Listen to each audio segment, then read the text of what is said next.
नहीं बदलूंगा अपने सपनों को अपनी सच्चाई से मैच कराने को। मैं बदलूंगा अपनी सच्चाई को ताकि वो मेरे सपनों से मैच कर सके। तब ग्रेजुएशन नहीं हो जाती तब तक उसके खर्चे उठाते रहते हैं। कई माँ बाप तो हद दानवीर होते हैं।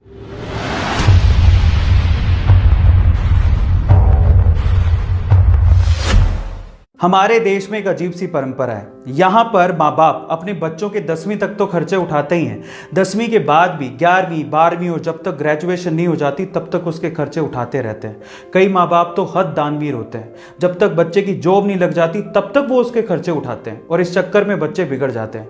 यहाँ पर बाहर के जैसा नहीं होता। ज़्यादातर डेवलप्ड कंट्रीज और अच्छी कंट्रीज में बच्चे अपना पार्ट टाइम जॉब करके और मेहनत करके 10वीं के बाद से अपने खर्चे खुद उठाते हैं। लेकिन इंडिया में ऐसा कुछ नहीं है। यहाँ के बच्चे माँ बाप के पैसों पर तो अपना हक समझते हैं। वो ये कहते हैं कि हमें पैदा किसने किया, इन्होंने, तो हमारे खर्चे भी यही उठाएंगे, ये तो इनकी जिम्मेदारी है।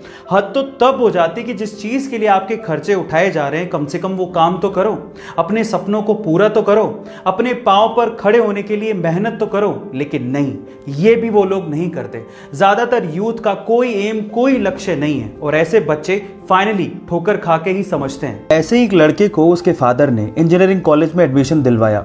खुद तो इतनी फीस अफोर्ड नहीं कर सकते थे, इसीलिए बेटे के सपनों और जिद को देखते हुए उन्होंने लोन लिया और उसे बाहर भेज दिया। कुछ दिनों तक तो ठीक था, लेकिन कुछ दिनों बाद बेटा ये भूल गया कि वो लड़कर और लोन लेके बाहर पढ़ने आया है। इसके बाद लड़के को हवा लग गई और पढ़ाई और लक्ष्य से उसका पूरी तरह से ध्यान हट गया। फालतू घूमने और लड़कियों के पीछे भागने में ज़्यादा ध्यान रहता था। बड़े शहर की हवा लगने की वजह से वो बिगड़ने लगा था। इसी वजह से एक बार उसकी बैग तक लगते लगते बची थी, फिर भी वो नहीं संभला। पर एक दिन जब वो एक होटल में रात को खाना खाने के लिए पहुंचा तो खाना ऑर्डर करने के बाद वहां पर सामने एक टेबल पर देखने लगा जहां पर एक फैमिली खाना खा रही थी। उस फैमिली में एक लड़का जिसकी उम्र लगभग 30 से 35 साल थी, उसकी बूढ़ी माँ और उसके पिता तीनों मिलकर खाना खा रहे थे। वो अपना खाना ऑलमोस्ट फिनिश कर चुके थे। अब वेटर बिल लेके आया तो हिसाब से बिल बेटे को चुकाना चाहिए था। इतना बड़ा हो चुका है, इतना तो वो कर ही सकता है।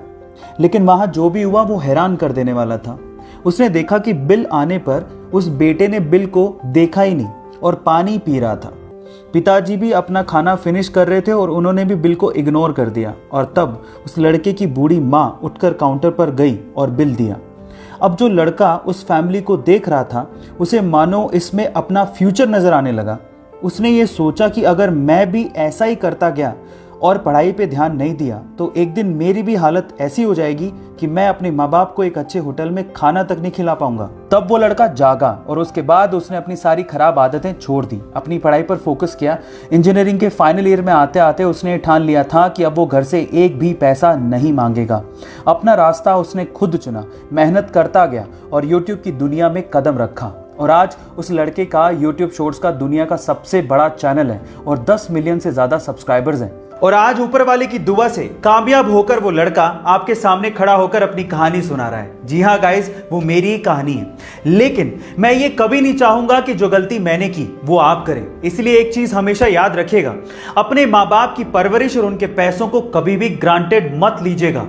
वो आपकी फीसें भर रहे हैं, आपके लिए पैसा इन्वेस्ट कर रहे हैं, तो उनका मकसद सिर्फ एक ही है कि आप अपने पैरों पर खड़े हो जाएं। इसलिए इस चीज को समझें और खूब मेहनत करें और कुछ करके दिखाएं। और हाँ, अगर ये काम आप खुद के पैसों से करना चाहते हैं, यानी कि पार्ट टाइम जॉब करके अपनी फीस खुद भर के अपनी पढ़ाई का खर्चा उठाना चाहते हैं, तो इससे अच्छा काम आपकी जिंदगी में कभी भी नहीं हो सकता। ये तो बहुत ही अच्छी बात है। गाइस, आपको ये वीडियो कैसी लगी मुझे जरूर बताइएगा। Thank you so much.